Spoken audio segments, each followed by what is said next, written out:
Je vais donc commencer par euh, dire un petit peu où on en est avec Gimme Watch, mais je le ferai surtout après les présentations. Cette année, nous n'avons pas organisé de colloque, et c'est beaucoup parce que nous étions dans la réflexion et la perplexité. La réflexion parce que nous avons digéré les informations et ce que nous avons, les connaissances que nous avons eues l'année dernière au colloque, et cela a conduit à un livre dont je parlerai tout à l'heure. Et aussi parce que nous étions très perplexes. Nous avons suivi les opérations, ce qui se passait avec les islamistes, le Hamas, etc.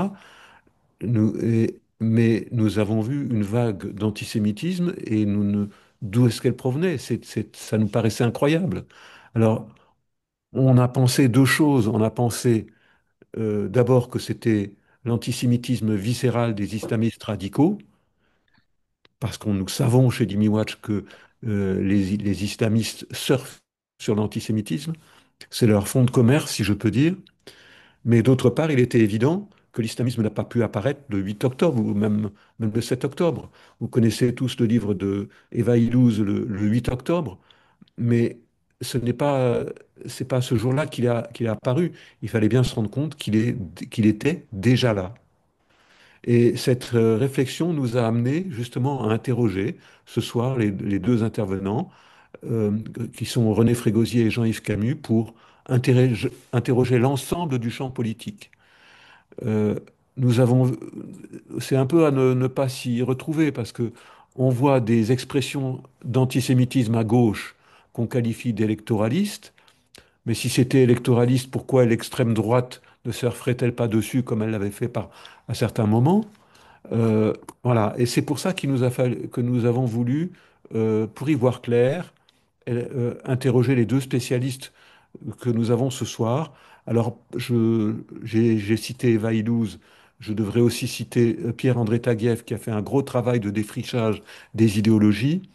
Et ce que nous devons comprendre ce soir, c'est comment l'idéologie antisémite, qu'on a d'ailleurs vu s'exprimer à Durban il y a déjà plus de 20 ans, en 2001, comment cette idéologie a-t-elle contaminé l'ensemble de la planète, les campus, et comment a-t-elle contaminé même l'idéologie, la nouvelle idéologie des droits de l'homme, qui est le décolonialisme, qui est censé justement mettre en avant les personnes racisées.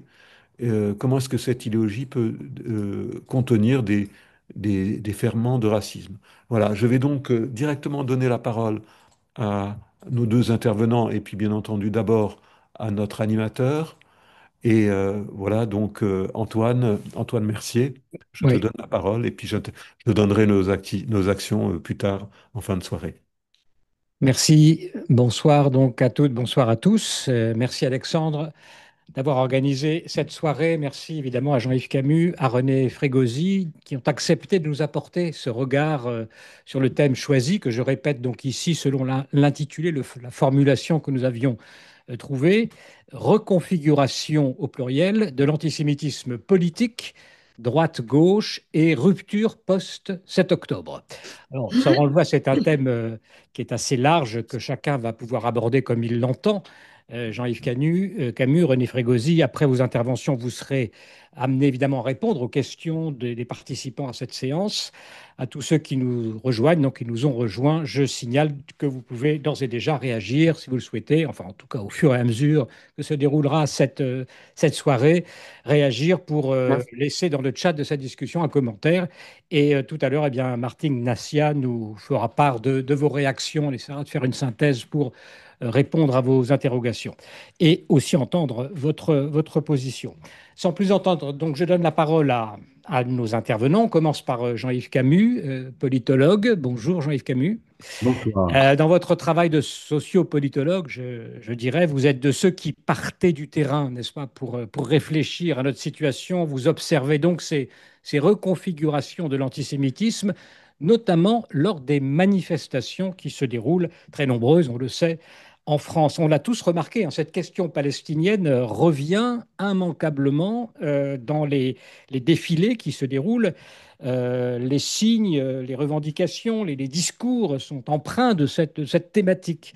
Ce qu'on appelle le palestinisme, hein, depuis un certain temps maintenant, met la question palestinienne un peu à toutes les sauces et s'impose comme une sorte de nouvelle idéologie, on peut dire, mondialisée, dans laquelle le Palestinien devient cette figure emblématique de toutes les luttes, avec en corollaire une hostilité plus ou moins affichée, affirmée, plus ou moins violente envers Israël. Alors c'est un travail très précieux que vous faites, Jean-Yves Camus, comme peut-être comme point de départ de notre réflexion. Je vous laisse donc la parole pour une vingtaine de minutes pour que vous nous rendiez compte de ces observations que vous faites sur le terrain, Jean-Yves Camus.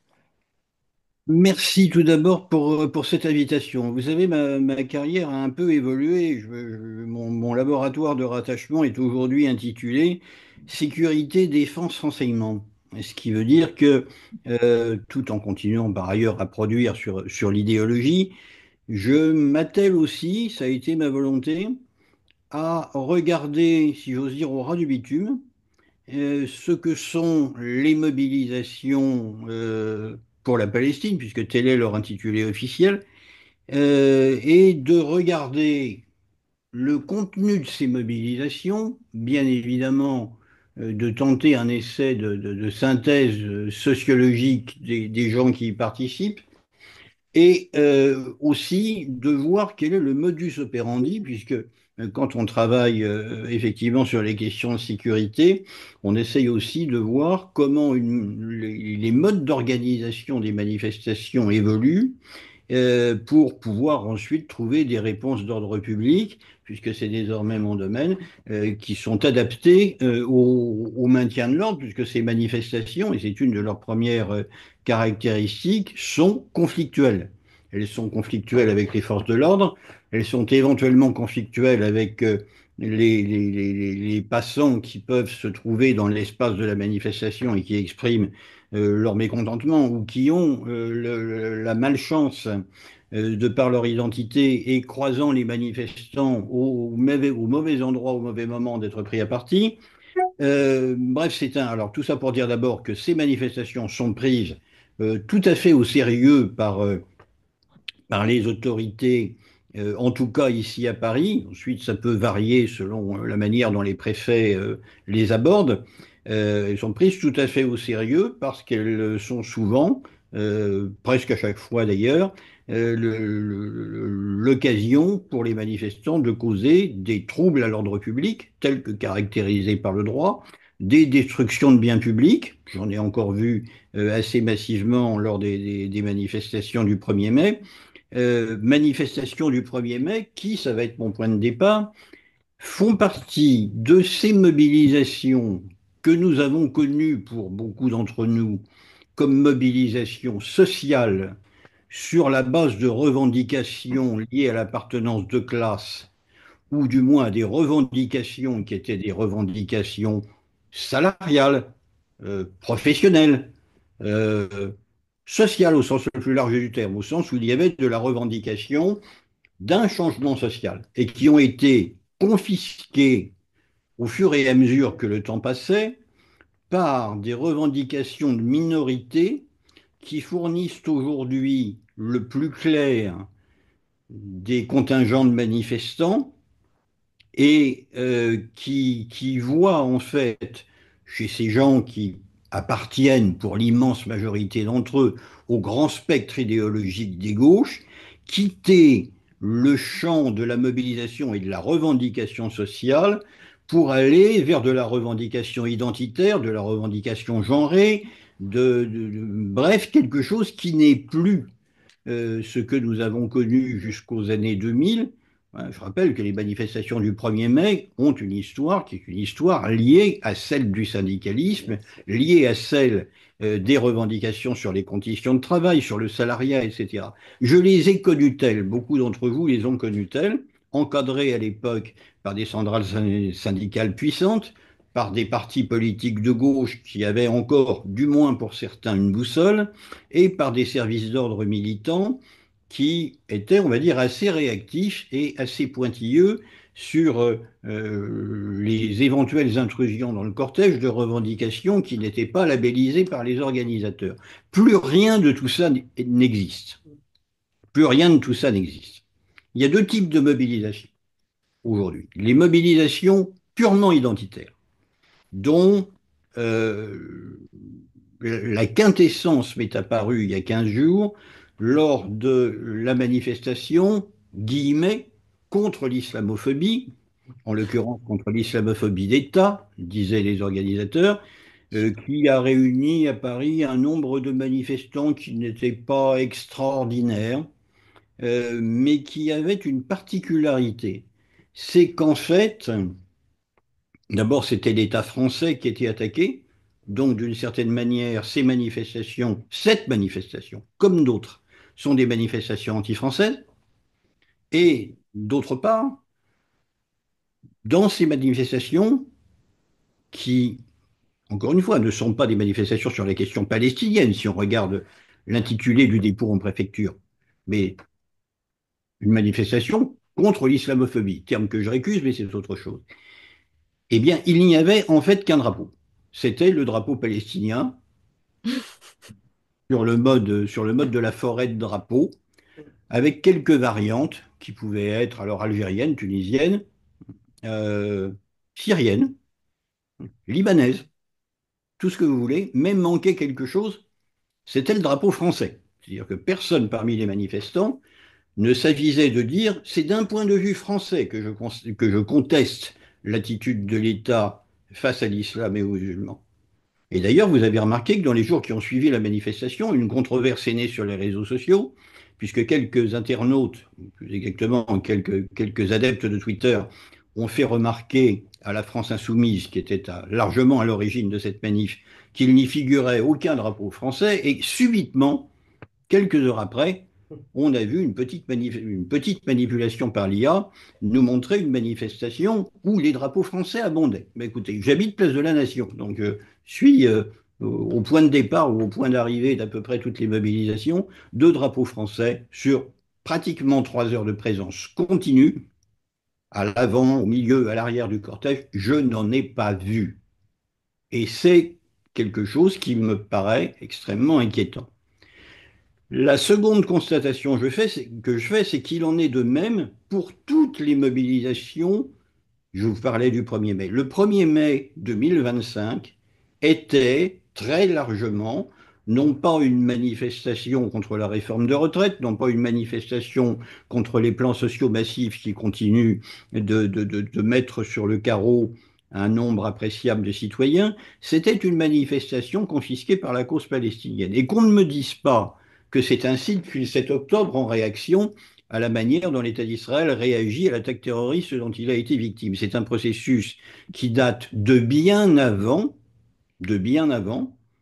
et qui a vu, au fur et à mesure que les partis de gauche perdaient leur boussole, alors je dis de classe, mais je ne suis pas et je n'ai jamais été marxiste, mais leur boussole sociale, au fur et à mesure que les partis de gauche perdaient leur boussole sociale, ces manifestations étaient, désolé, j'emploie le terme, mais au sens propre, colonisées par les causes minoritaires qui ont chassé le social du champ des manifestations, avec un mélange de causes dont vous n'avez pas idée, parce que naturellement, il y a les champions de la cause palestinienne, mais il y a désormais, défilant côte à côte, les champions des diverses causes minoritaires, dont je ne remets pas en cause ici le droit à défiler et le droit tout court, ou les droits tout court, je pense en particulier aux personnes LGBTQI, mais pratiquement toutes les manifestations aujourd'hui sont une coalition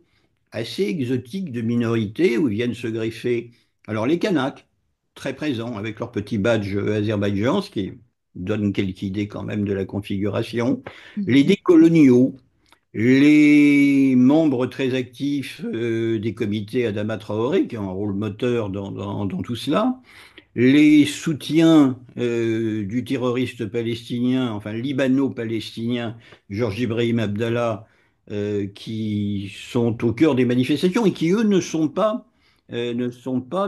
pour l'immense majorité, des originaires du Moyen-Orient. Ils sont désolé encore une fois d'employer le terme, mais des Français de souche qui ont pris fait et cause pour cet homme et qui, pour les plus âgés d'entre eux, sont ce qui reste du dernier cercle d'action directe de la queue de comète du début des années 80. Donc, ce qui est extrêmement inquiétant par ailleurs, c'est que, au point de vue de la violence, ces manifestations accueillent et voient s'ébrouer comme un poisson dans l'eau nos amis des Black Blocs.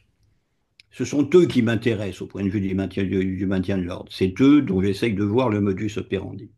J'ai lu, par exemple, après la manifestation contre l'islamophobie, quelques comptes rendus dans la presse qui nous disaient mais les Black Blocs ont perturbé la manifestation, ils ont perturbé la mobilisation, comme ils l'avaient fait d'ailleurs lors du 1er mai où ils ont perturbé la mobilisation syndicale. C'est faux.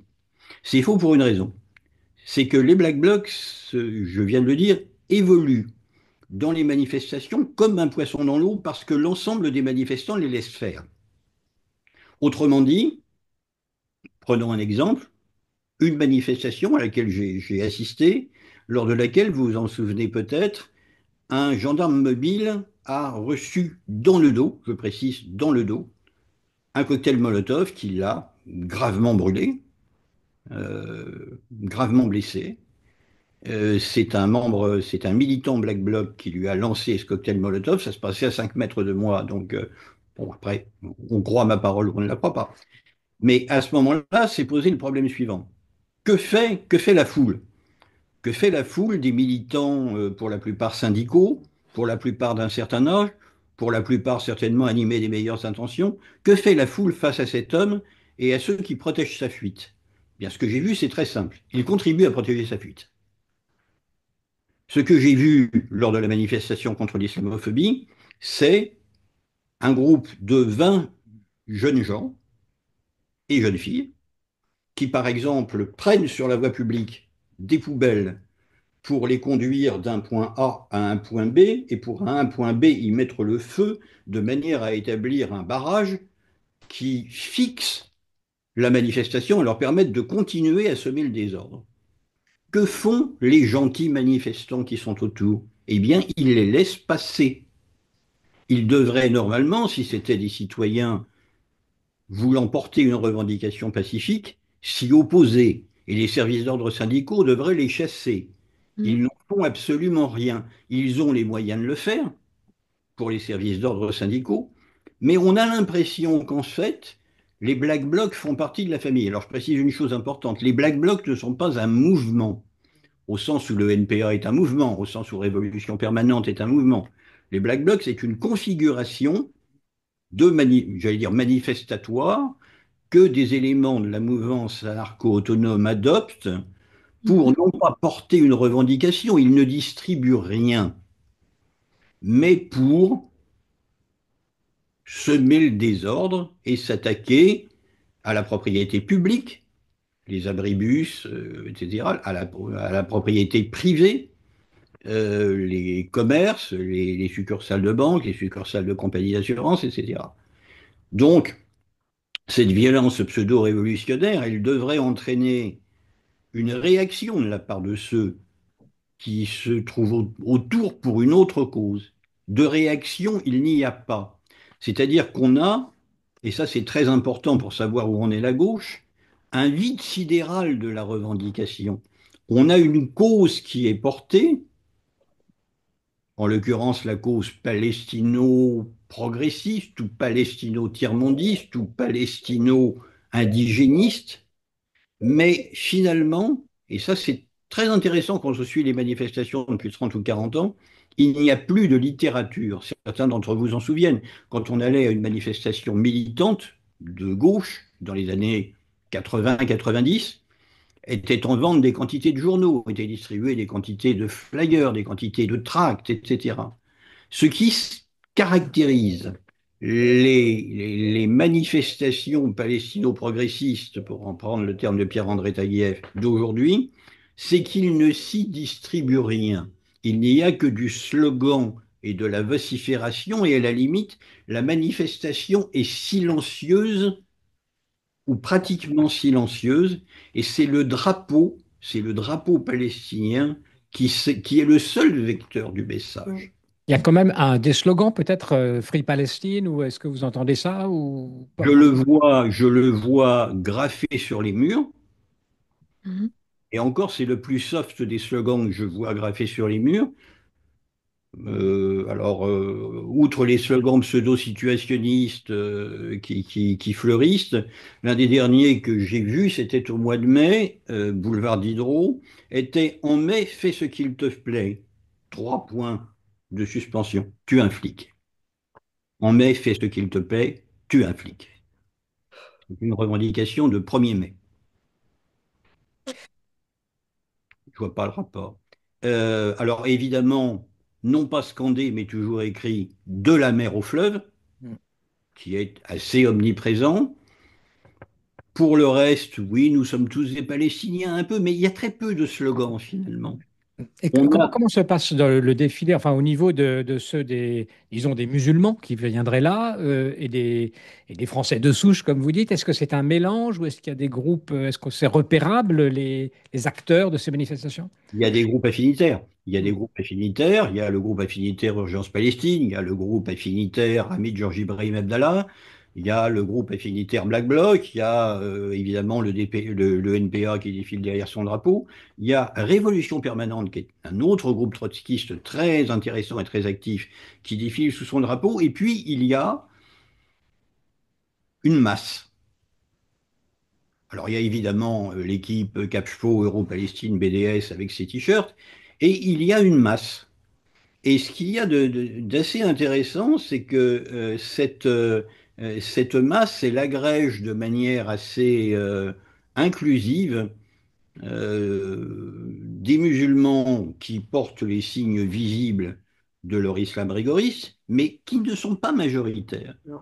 Et des gens, on va dire, moi je ne distingue pas forcément qui est musulman de qui ne l'est pas, euh, qui ne portent aucun signe distinctif et dont je ne suis pas sûr qu'ils aient un engagement religieux. C'est-à-dire que cette cause n'est pas uniquement religieuse, c'est aussi une cause politique et une déviation du tiers-mondisme, pour certains, d'un engagement marxiste qui a totalement quitté le terrain de la lutte de classe et qui voit dans les masses musulmanes le nouveau prolétariat opprimé, et puis surtout derrière, il y a quand même quelque chose qui est impressionnant, qui est un parti politique, en l'occurrence la France Insoumise, qui se sert de ces masses, mais qui est, numériquement parlant, extrêmement peu puissant. C'est-à-dire que LFI fait le rang de tête, si je puis dire. Mais une fois passé le rang de tête, et ça montre bien qu'il y a instrumentalisation, il n'y a pas les masses LFI. Jean-Yves Camus, peut-être un mot sur, encore sur Israël. Est-ce qu'il y a des slogans contre Israël, des pancartes, éventuellement contre les Juifs aussi? Enfin, est-ce qu'il y a un antisémitisme qui s'ouvre ou pas? Ça dépend comment on considère le slogan de la mer au fleuve. Hmm. Pour moi, de la mer au fleuve, ça veut dire l'éradication de l'État d'Israël. Même selon la formule de Thomas Guénolé, si jamais de la mer au fleuve, ça veut dire un État, euh, alors comme on disait dans les années 70, hein, laïque et démocratique en Israël-Palestine, c'était le slogan officiel du FDPLP, si je me souviens bien, c'est l'éradication de l'État d'Israël, donc du droit des Juifs à vivre sur leur terre en l'administrant eux-mêmes. Hmm. Alors Alors, oui, oui, ça me paraît effectivement un slogan antisémite. De temps en temps, on a effectivement des pancartes qui vont encore plus loin. Il y a encore des pancartes, vous savez, ces pancartes, j'allais dire bicéphales, qui présentent d'un côté une photo d'un camp de concentration nazi ou d'un camp d'extermination nazi, et de l'autre côté une photo de Gaza dont je ne suis pas capable de dire si elle est authentique ou si elle résulte d'un montage.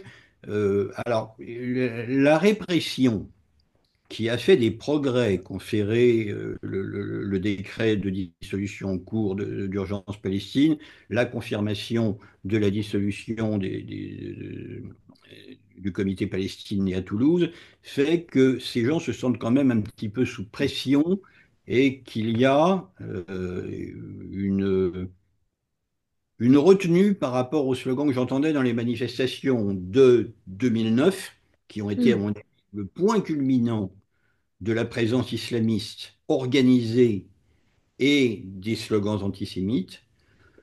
Il y en a moins qu'en 2009, il y en a sans doute moins que lors des grandes mobilisations de 2004, 2006 et même 2014.